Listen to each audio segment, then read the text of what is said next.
America এবং ইরানের দ্বিতীয় শান্তি বৈঠকের যেসব প্রতিনিধিরা অংশগ্রহণ করবে তাদের মধ্যে হয়েছে রদবদল। বাদ দুই দেশের দুই প্রধান মুখ জেডি ভ্যান্স এবং বাগের গালিবাফ।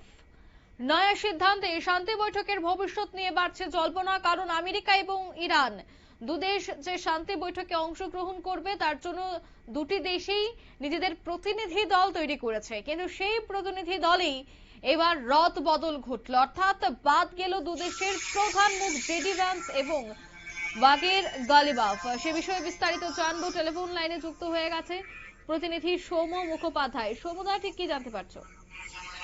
দেখো, বিষয়টা হচ্ছে যে প্রথম শান্তি বৈঠক ইসলামাবাদে হয়েছিল, সেই বৈঠকে আমেরিকার যে প্রতিনিধি দলের নেতৃত্বে ছিল আমেরিকার ভাইস প্রেসিডেন্ট জেডি ভান্স, আর অন্যদিকে ইরানের প্রতিনিধি দলের নেতৃত্বে ছিল ইরানের পার্লামেন্টের স্পিকার মোহাম্মদ বাগের গালিবাফ, এবং তাদের নেতৃত্বেই প্রথম বৈঠক হয়েছিল। 21 ঘন্টা ধরে বৈঠক চলে এবং তারপরে কোনো সমাধান সূত্র মেলেনি। এর পরে নতুন করে আবার দ্বিতীয় দফা শান্তি বৈঠক শুরু হবার কথা। সেই বৈঠকের জন্য ইতিমধ্যেই ইরানের প্রতিনিধি দল তারা পাকিস্তানে পৌঁছে গেছে।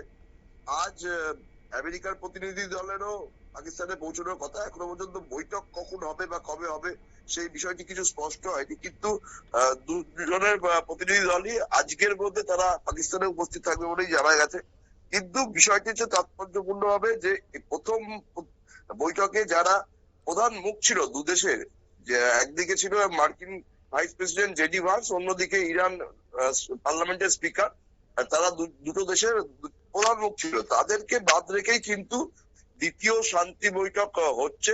যেটা জানা গেছে যে আমেরিকার প্রতিনিধি দলে পিট উইটসকপ থাকার পাশাপাশি মার্কিন প্রেসিডেন্টের জামাতা রয়েছে, অন্যদিকে ইরানের বিদেশ মন্ত্রী আরাগাচি তিনি কিন্তু ইরানের প্রতিনিধি দলের নেতৃত্ব দেবেন।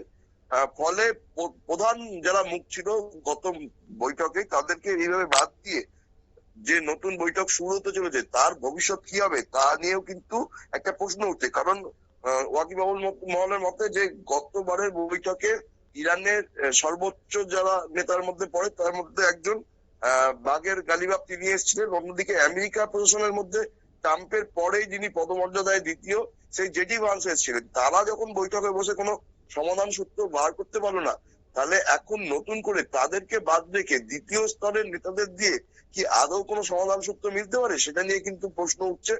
ফলে দ্বিতীয় শান্তি বৈঠকের ভবিষ্যৎ নিয়ে কিন্তু সমস্যা দেখা দেওয়াতেই নতুন করে যুদ্ধের একটা সম্ভাবনা তৈরি হচ্ছে। এবং তাৎপর্যপূর্ণ ভাবে এক সপ্তাহ মার্কিন প্রেসিডেন্টের কাছে টাইম ছিল গতকাল থেকে, সে দিন কমে গেছে, 6 দিন আর বাকি আছে। মার্কিন সেনেটে নতুন করে যদি ইরানের বিরুদ্ধে যুদ্ধ করতে হয় তাহলে কিন্তু মার্কিন সেনেটে ডোনাল্ড ট্রাম্পকে আবার নতুন করে পাস করাতে হবে, যেটা কিন্তু অনেক শক্ত যাবে। ফলে যেটা ডোনাল্ড ট্রাম্প করতে চাইছে যে যা কিছু সিদ্ধান্ত এই 6 দিনের মধ্যেই নিয়ে নিতে চাইছে, যুদ্ধ না শান্তি, সেজন্য আগামী 2-1 দিনের মধ্যে কিন্তু খুব গুরুত্বপূর্ণ কোনো সিদ্ধান্ত হতে যাচ্ছে বলেই মনে করা হচ্ছে। অঙ্কিতা, একদমই ধন্যবাদ। অর্থাৎ নয়া সিদ্ধান্তে কিন্তু এবার দেখা যাচ্ছে যে বৈঠকে বেশ কয়েকজন সেখানে উপস্থিত থাকবেন না এবং নতুন কিছু মুখ রাখা হচ্ছে। তবে দ্বিতীয় বৈঠক নিয়ে একদিকে যখন আলোচনা চর্চা শুরু হয়ে গেছে, ঠিক অন্যদিকে যে প্রতিনিধি দলগুলিকে পরিবর্তন করা হয়েছে এবং নতুন বেশ কিছু মুখ রাখা হয়েছে, সেক্ষেত্রে এই দ্বিতীয় বৈঠক কতটা সফল হয় সেটাও দেখা। নিয়ে নিচ্ছি ছোট্ট একটি বিজ্ঞাপন বিরতি, সঙ্গে থাকুন।